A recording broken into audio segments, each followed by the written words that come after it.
Shoot 'em ups.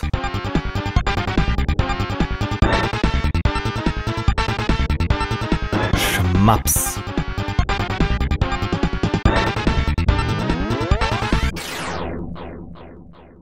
Oh, shmups.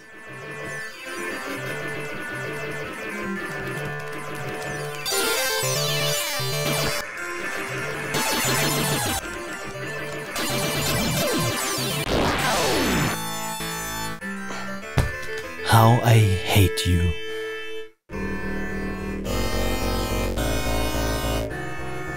But I love the way you sound.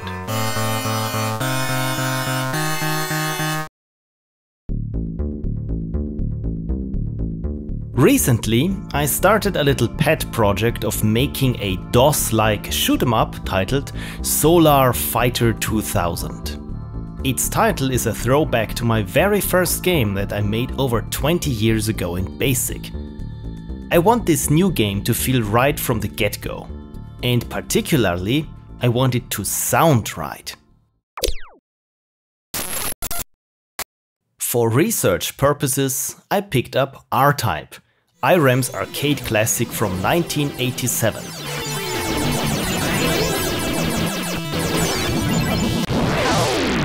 And it's just brutal.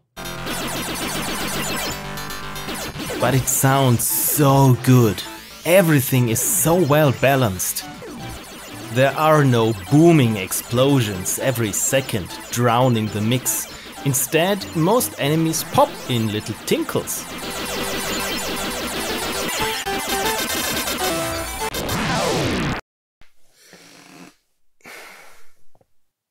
And I wondered, how did they do this? Could I make something like it? And if you're asking yourself the same question, congratulations, you clicked the right video. Let's blast off!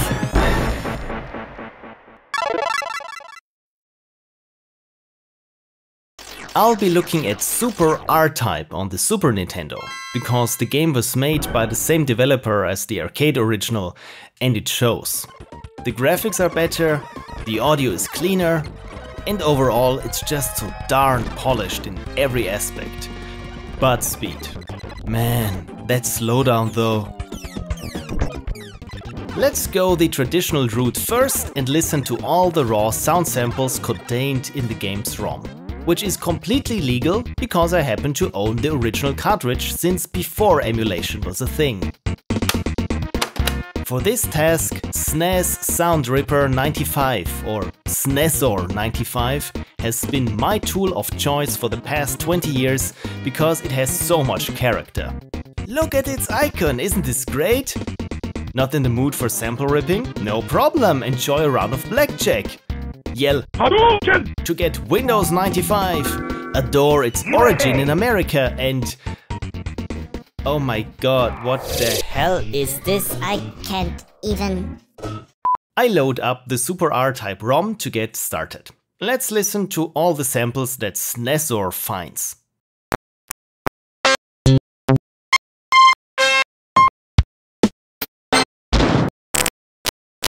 Okay, apart from the explosion and some glitchy static, all samples seem to belong to the musical instruments. This didn't get us very far. There's a better approach. On the title screen, just hit Select and you get to this little options screen with a sound test where you can listen to all 50-something sound effects. And record them, of course. Now I get the sound effects in Audacity, but we still don't know what makes them tick. Yet. Time to analyze. Let's pick this sound effect, the one of an exploding enemy fighter. Let's half the speed and have another listen. Half it again. And again. Now we're getting somewhere.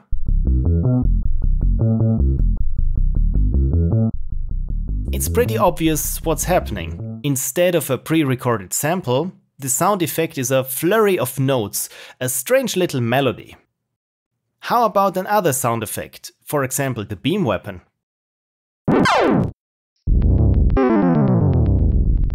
Or other effects?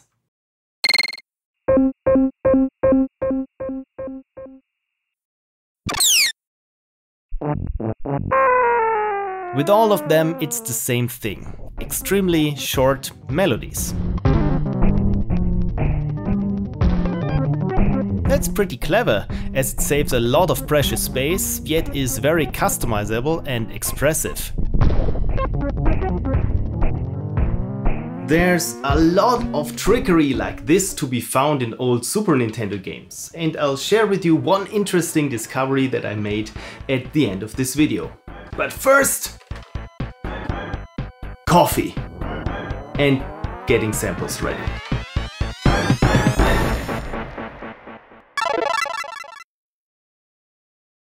To get anywhere, we need to have some digital instruments first. And we don't need gigabytes of sample libraries, just very simple ones should do. I will share with you now my 3 ways of acquiring samples that I used for making the sound effects for my game. But technically there are 4 ways, since you just could steal the original samples from the game, but that's not the right thing to do, is it? 1. Steal them from somewhere else. Around the year 2000, I owned a Creative Sound Blaster Live! Which uses a bank of samples for its MIDI instruments. It's what Creative's marketing termed a sound font. The factory sound font packs all 128 general MIDI instruments in 8 megabytes, and surely there will be a piano note in there somewhere. With the Polyphone Editor, it's easy to inspect sound fonts and record your own, but today I only need to extract a piano note. Polyphone is free, there's a link to it in the description. 2. Record your own. A few years back I needed a sound font of an electric guitar for a project and just sampled my own. So I have a guitar sample ready. In fact, you can sample anything that produces a somewhat melodic sound. Try bowls, rubber bands, people, pets. There are no bounds to your creativity. 3. Make your own. You can synthesize a sample. If you happen to own an application like Propellerhead's Reason, you'll have a barrage of different synths at your fingertips. If you feel overwhelmed already, just fire up Audacity. It's also free, a link in the description. There I just create a tone, 1 second of a square wave or sawtooth wave, and have an equalizer take the edge off. Now let's make instruments out of our samples.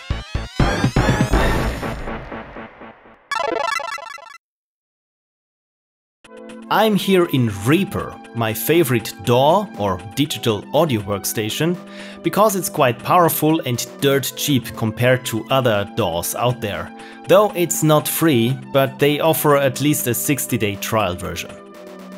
Since Reaper can be a bit idiosyncratic, here's a mini tutorial for you to follow along. On a new track, right-click, New Track, click FX to create a new effect. In the window that appears, pick Resamplomatic 5000. I switch its mode to Note, semitone shifted, browse for our sample, and tweak the ADSR envelope to smoothen out attack and release just a little bit, and tick Obey Note Offs. Cool, let's hear it. Why can't I hear it? Right. On the track with our Samplomatic instrument, I click the input selection, this thing, and pick Input MIDI, Virtual MIDI Keyboard, All Channels. and bring up the virtual keyboard by hitting Alt and B. That turns your keyboard into a keyboard. Just be sure that its window is activated whenever you want to play, or you will fire off shortcuts and no one can help you then. So you're hammering the keys, but there's still no sound and you question whether you did everything right, what's the thing with Reaper and why you clicked this video in the first place, and frankly, I can't blame you. Since this is Reaper and not your friendly IDE of choice, you need to arm the track for recording and then switch on record monitoring. There you go. Let's practice playing a fifth. That's two notes that are 7 semitones apart. I start a recording in Reaper, activate the virtual MIDI keyboard by clicking, and play a short fifth and leave some space at the end, and then stop. Yes, of course we want to keep our recording, thank you very much, Reaper. When I'm done, I double click to see our masterpiece in the piano roll view, quantize it to 16th notes so that they are even all the way. You select notes by right click and drag, to move something left click and drag, and to duplicate a selection, control left click and drag. Simple! Now we're finally able to start getting creative with our samples. Let's hear the R-type example at 1/8 of its speed again. Alright then. Now I'm trying to roughly recreate it.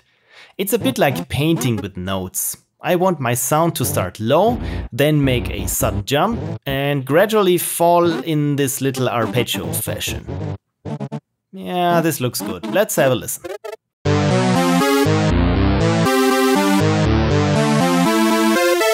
Okay, because this will be sped up, I pitch it down substantially. Maybe select all the notes and on the last one pull the tail inwards, so all the notes play out in a little staccato fashion, like so.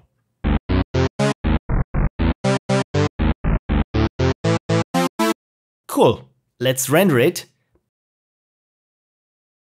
Bring it into Audacity, speed it up by a factor of 8, and have a listen. I like it. If I didn't, I would go back, tweak my notes, render, speed up, and iterate over it until it sounds how I want it to sound. You can add some echo or run an equalizer, but in principle, that's how you do it. Let me show you some of my sound effects for my game that I made in the same fashion. First the result, and how it sounded before the speed up. Or this fat laser gun. This effect Samplomatic uses my e-guitar sample. Here's another one, the default gun sound. Once more. Yeah, it's very short and quiet, because you'll constantly hear it in the game and I don't want it to be overly present. And this is it in Reaper. It is made up of two instruments, one sawtooth synth and the other is the piano note. So you can mix and match to your heart's content to get the ultimate perfect arcade shmup sound.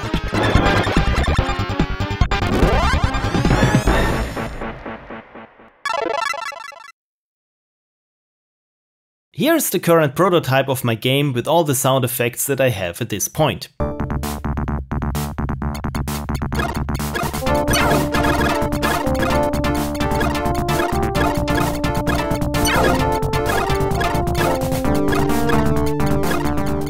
I have to say I'm pretty happy with the result.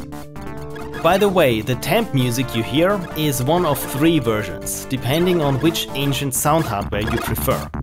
In addition to this ad-lib rendition, there's another of the Roland MT32, and I made one for the primitive PC speaker.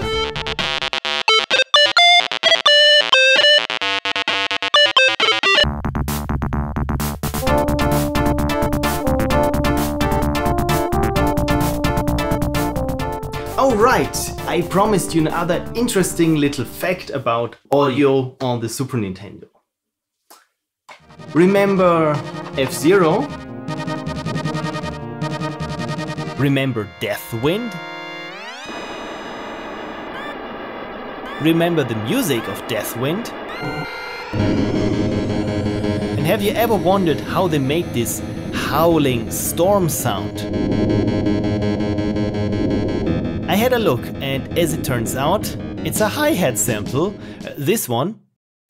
This sample is just stretched out over a couple of seconds.